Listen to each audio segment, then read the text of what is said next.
Bonsoir, bonne fête et soyez les bienvenus pour suivre avec nous ce journal de 22h à la une de l'actualité.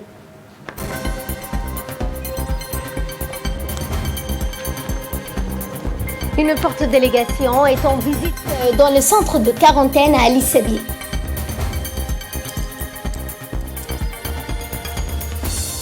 Dans l'actualité internationale, un avion de ligne avec 90 passagers se désintègre sur le vol à Karachi.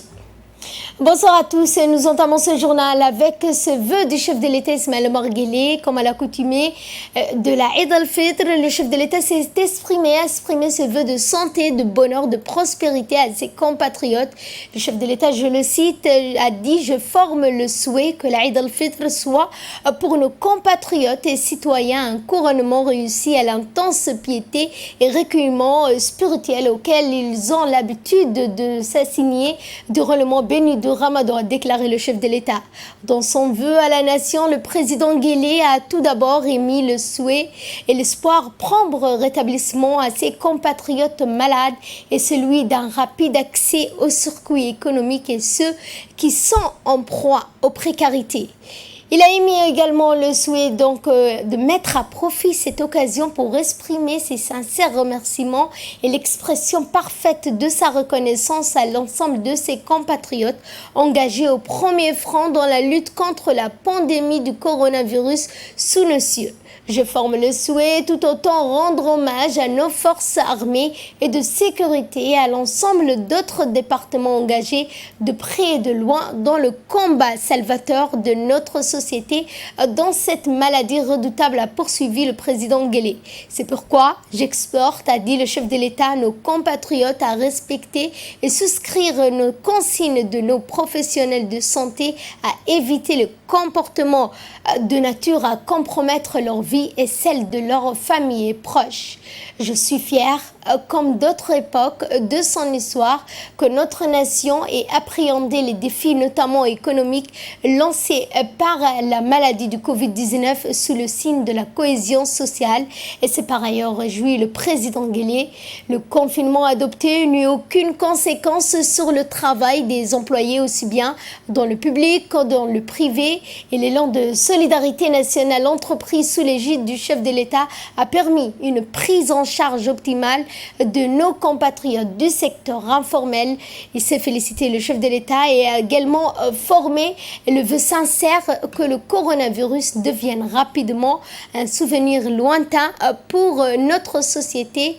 Je projette de ce fait une reprise efficiente de notre marché inexorable et collective vers le développement, a-t-il indiqué, réitérant ses meilleurs vœux de la Eid al-Fitr à tous les Djiboutiens et Djiboutiennes et à l'ensemble d'autres expatriés qui nous font l'honneur de vivre chez nous. Le chef de l'État également a reçu des vœux de ses homologues arabes et musulmans à l'événement de la Eid al-Fitr, des messages de vœux émanant à l'approche de la Eid al-Fitr des chefs d'État de gouvernement dans leurs télégrammes respectifs. Il souhaite succès et réussite au chef de l'État Ismaël Omar Guelleh dans ses efforts visant à connecter notre pays au développement durable. Il forme également le souhait d'un plus grand bien-être, épanouissement et prospérité au peuple djiboutien. Dans ce télégramme figurait donc le sultan de Oman, Hatem Ben Tariq, et le président yéménite Abdrabbo Mansour Hadi font partie de ces derniers lots, deux dirigeants arabes et musulmans qui ont fait parvenir des messages de vœux au chef de l'État à l'occasion de la Eid al-Fitr. Et ce communiqué qui vient de nous parvenir de la présidence, dans lequel, je le cite, le chef de l'État Ismaël Omar Guelleh s'est entretenu au téléphone ce soir à la veille de la Eid al-Fitr avec le roi du royaume d'Arabie Saoudite, le gardien des deux lieux saints, Sa Majesté Salman Ben Abdelaziz Saoud. Au cours de cet entretien, le chef de l'État et le roi Salman se sont mutuellement souhaités santé et bonheur et formé chacun des vœux de grand développement et prospérité au peuple de l'autre. Le chef de l'État djiboutien et le gardien des deux lieux saints ont ensuite mis à profit cet échange pour évoquer l'ensemble des relations d'amitié et de coopération entre les deux pays et les deux peuples frères.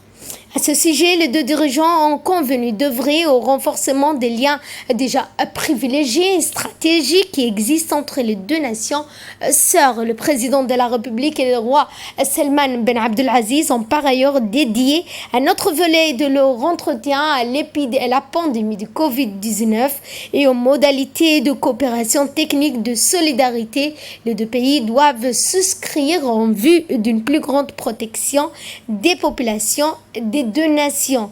L'échange du chef de l'État avec le gardien des deux lieux saints s'inscrit dans le cadre des contacts périodiques et occasionnels du chef de l'État djiboutien avec les dirigeants des pays frères et amis. Dans l'actualité également, toujours dans le cadre de la stratégie de réponse au Covid-19, une délégation conduite par le ministre de l'Intérieur, M. Moumin Ahmed Cheikh, s'est rendue à Lissabié, dans le secteur de Aroussa, dans lequel est créé un centre de quarantaine destiné pour les migrants terrestres qui traversent nos frontières. Le ministre était accompagné dans ce déplacement par son collègue et ministre de la Santé, M.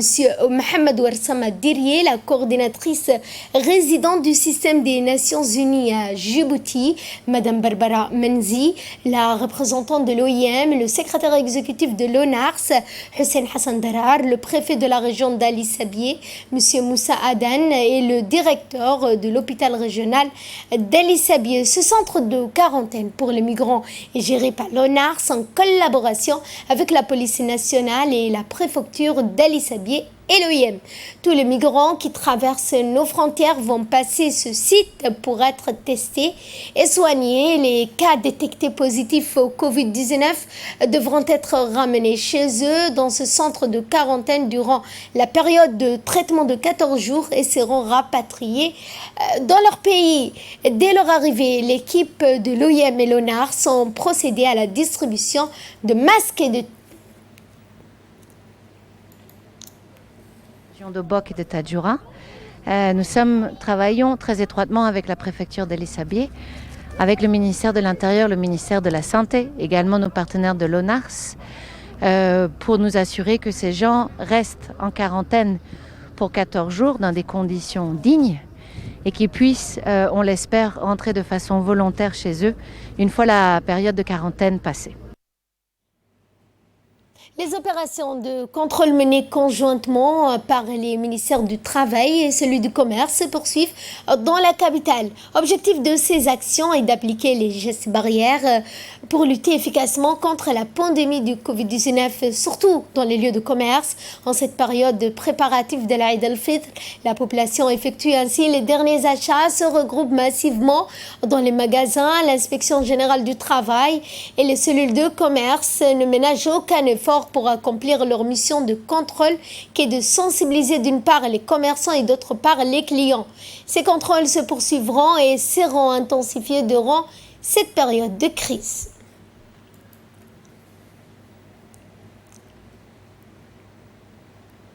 Et justement, au lendemain de l'Aïd al-Fitr, donc dans un contexte de pandémie du Covid-19, les esprits de la population djiboutienne est pris entre troubles sentiments qui est le bouleversement de leur quotidien dû au Covid-19 et le sentiment de joie intense éprouvé. Et donc, pour cause de l'Aïd al-Fitr, beaucoup de familles se préparent et s'apprêtent à célébrer ce jour saint qui est une journée hautement symbolique pour les musulmans du monde entier. Une cascade des familles venues des quatre coins de la République pour effectuer leur dernière jassa. Force de constater que le gouvernement établit un sens de circulation publique. Et la vice-présidente de l'UNFD, Mme Hasna Ali Haïdar, et le préfet de Tadjoura, ainsi que les honorables députés, ont procédé à la distribution de vêtements pour les orphelins et familles démunies des régions de l'intérieur. À Tadjoura, notamment, se sont rendus pour leur remettre des vêtements à ces familles démunies. Ils ont ainsi rendu un vibrant hommage au chef de l'État, à la première dame, en cette période de Covid-19.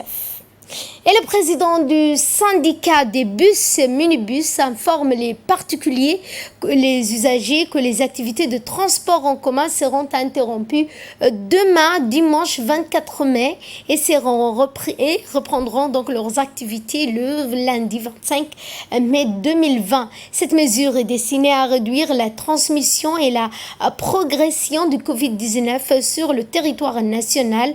Donc, avis aux usagers que les bus et minibus et les trafics reprendront après la Eid al-Fitr. noo soo jeediyeen halkaa inbaa xumbuligu uu fadhiyo maalinta ciidda waxaanse dadweynaha gaadiidka la ogeysiinaynaa inay maalinta ciidda baawur dhaqaajin ay fadhiyaan dadka gaadiidleydii debad iyo gudaba sidaa baan ogeysiinaynaa dadka gaadiidka dhammaan waxaan halkaa niga sheegay.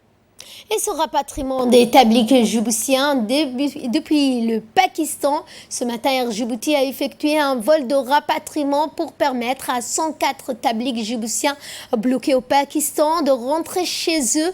Après 4 mois d'absence, le directeur général de la compagnie nationale d'Air Djibouti, Abdurrahman Ali Abdullahi, les a accueillis sur le tarmac de l'aéroport international d'Ambly. Rappelons qu'Air Djibouti a déjà effectué des vols de rapatriement des Djiboutiens bloqués dans le pays de la région en raison de la pandémie du Covid-19 qui sévit. Il s'agit au total de 250 personnes en provenance essentiellement de Diridawa, de Addis Abeba, de Nairobi, de Hargeisa, de Dubaï. Air Djibouti reste toujours mobilisé au service de la nation.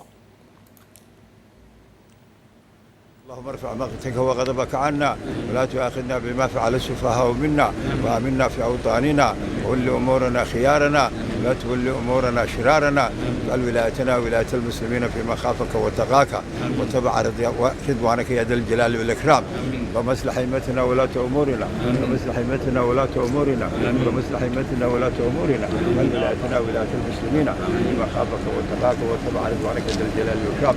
اللهم اغفر للمؤمنين والمؤمنات والمسلمين والمسلمات الأحياء منهم والأموات برحمتك يا أرحم الراحمين. صلى الله على عبدك ورسولك محمد النبي الأمي وعلى آله وصحبه وسلم. Et nos nécrologies, nous avons le regret de vous annoncer le décès de Feu Abdallah Dabalé, survenu tôt ce matin, fils d'un grand notable reconnu de la communauté. Feu Abdallah Dabalé est né en 1945 dans la région de Tadjoura. Le défunt Dabalé laisse derrière lui une nombreuse famille, dont 3 veuves, 11 enfants et plusieurs petits-enfants. Le défunt Abdallah Dabalé, homme politique de premier plan dans la lutte anticoloniale, il a notamment été président de la grande formation de l'UDA, Union démocratique, avant de rejoindre l'LPI. Il a été aussi membre de l'association 12 lunettes et membre de la délégation PEN Somalie. Avec son ami regretté Cheko, nous prions le tout miséricordieux de l'accueillir dans son paradis éternel. Inna lillahi wa inna ilayhi raji'un. Et de là, nous passons ce qui domine l'actualité internationale. Un avion de ligne pakistanaise avec 98 occupants se désintègre sur des habitations de Karachi. La catastrophe aérienne a eu lieu ce vendredi au Pakistan, a fait au moins une 50aine de morts, mais le bilan définitif des victimes s'annonce plus lourd pour 2 raisons essentielles. L'avion impliquait un Airbus A320 qui appartenait donc à la compagnie pakistanaise Pakistan International Airlines, avait à son bord au moins 91 passagers, 7 membres d'équipage, et il s'est écrasé sur un quartier résidentiel de Karachi, capitale de la province de Sindh, dans le sud du pays. Le ministre pakistanais des Affaires étrangères a expliqué que l'appareil a chuté quelques minutes avant son atterrissage et qu'il transportait des gens rentrant chez eux pour la Eid al-Fitr. Voilà, c'est tout pour ce journal. Merci à vous de nous avoir suivis. Une pensée pour les personnes qui luttent contre le Covid-19, leur souhaitant ainsi un prompt rétablissement. Bonne fête et bonne soirée. Soyez donc au rendez-vous pour notre prochain journal à 11h demain.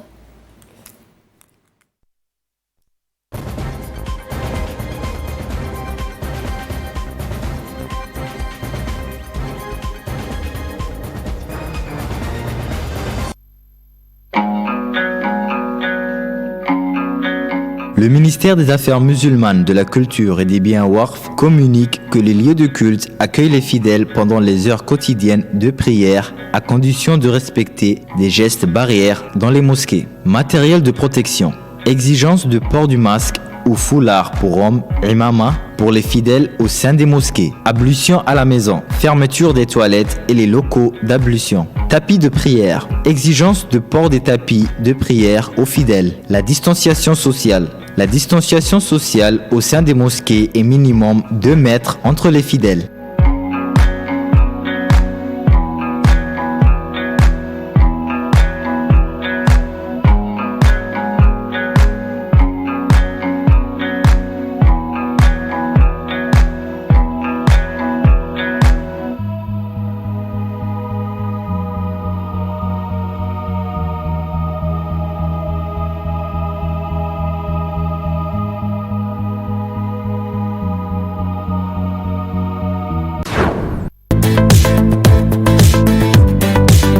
L'EDD informe son aimable clientèle que les guichets seront fermés jusqu'au 31 mai 2020 pour la mise en place des mesures barrières afin de garantir la santé des abonnés. Mais en attendant, l'EDD recommande d'utiliser les paiements cash ou en ligne via les banques de la place. CAC Bank, Salam Africa Bank, Exim Bank, Saba Bank, East Africa Bank et la BCIMR.